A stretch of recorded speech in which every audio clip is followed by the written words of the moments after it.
Hello guys, मैं आशीष आप सबका स्वागत करता हूं मेरी इस नई यूट्यूब चैनल पर। और दोस्तों, मैं आज आपको गारंटी देता हूं कि मेरी इस यूट्यूब चैनल पर आपको ऐसे ऐसे वीडियोस मिलेंगे जिसको देखने के बाद आप अपनी ज़िंदगी में बहुत सारा बदलाव ला पाएंगे। मेरी इस यूट्यूब चैनल पर आपको मोटिवेशन की वीडियोज़ मिलेंगी, सेल्फ हेल्प की वीडियोज़ मिलेगी, ऑडियो बुक्स मिलेंगी, बुक्स के रिव्यूज़ मिलेंगे, अफर्मेशन, मेडिटेशन और भी बहुत सारी ऐसे वीडियोज़ जो आपकी ज़िंदगी में एक पॉजिटिव बदलाव लेके आए। सो जल्दी से मेरी इस यूट्यूब चैनल को सब्सक्राइब कीजिए और बेल आइकन को दबाइए ताकि मेरी इस यूट्यूब चैनल पर आने वाली हर वीडियोज़ की जानकारी आप तक सबसे पहले पहुंच पाए। तो दोस्तों, देरी ना करते हुए आज के इस वीडियो की शुरुआत करते हैं। और आज हम जानने वाले हैं कि सबकॉन्शियस माइंड क्या होता है। कहते हैं कि एक आम इंसान अपने दिमाग का केवल 10% हिस्सा ही इस्तेमाल करता है, जो कि दिमाग की क्षमता से बहुत ही कम होता है। दरअसल हमारे दिमाग के दो हिस्से होते हैं, एक है कॉन्शियस माइंड और दूसरा है सबकॉन्शियस माइंड, यानी कि चेतन मन और अवचेतन मन। चेतन मन के बारे में हम सब लोग तो जानते ही हैं, क्योंकि इसी का इस्तेमाल हम अपनी रोजमर्रा की जिंदगी में करते हैं। इसी माइंड से हम सोचते हैं, समझते हैं और एक्शन भी लेते हैं। इस दिमाग से किया गया हर काम केवल सतही तौर पर ही होता है। जिंदगी में हमारे साथ जो भी होता है उसमें असल खेल तो हमारे सबकॉन्शियस माइंड का ही होता है, यानी कि अवचेतन मन का।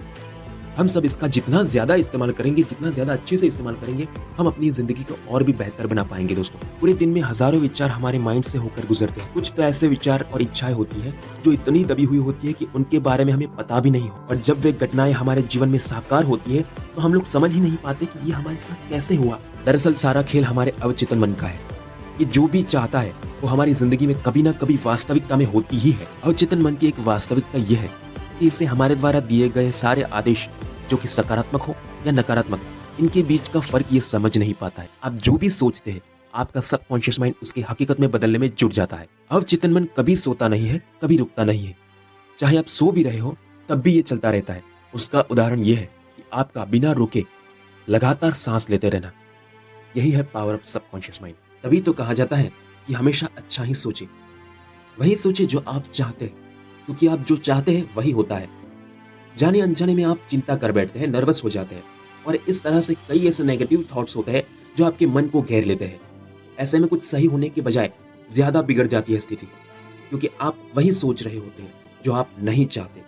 तो अब केवल सकारात्मक ही सोचें और उसे साकार होते हुए देखें। अब हम ये जानेंगे कि हमारे कॉन्शियस माइंड और सबकॉन्शियस माइंड दोनों के बीच में क्या अंतर होता है। हमारे कॉन्शियस माइंड के पास 10% पावर होती है, जबकि हमारे सबकॉन्शियस माइंड के पास 90% पावर होती है। दोस्तों, इसलिए ये कहा जाता है कि कॉन्शियस माइंड के पास लिमिटेड पावर होती है, जबकि सबकॉन्शियस माइंड के पास अनलिमिटेड पावर होती है। हमारे कॉन्शियस माइंड को ट्रेनिंग की जरूरत पड़ती है, जबकि हमारे सबकॉन्शियस माइंड को किसी भी प्रकार की ट्रेनिंग की जरूरत नहीं पड़ती। और भी बहुत सारी ऐसी चीजें हैं जैसे कि logic, calculation, analysis, interpretation, IQ, desire, judgement, selection, action, will power, ये सारी चीजें हमारा कॉन्शियस माइंड कवर करता है। दोस्तों, जबकि हमारे सबकॉन्शियस माइंड की कुछ मर्यादाएं हैं, जैसे कि नेगेटिव बातों पे वो ज्यादा रिएक्ट करता है, वो मजाक नहीं समझता, दूसरों के द्वारा दिए गए कमांड को वो जल्दी से स्वीकार कर लेता है, चाहे वो पॉजिटिव हो या नेगेटिव। इसलिए कहते हैं दोस्तों कि कभी मजाक में भी अपने बारे में बुरा मत सोचे, पॉजिटिव ही सोचे, अच्छा ही सोचे।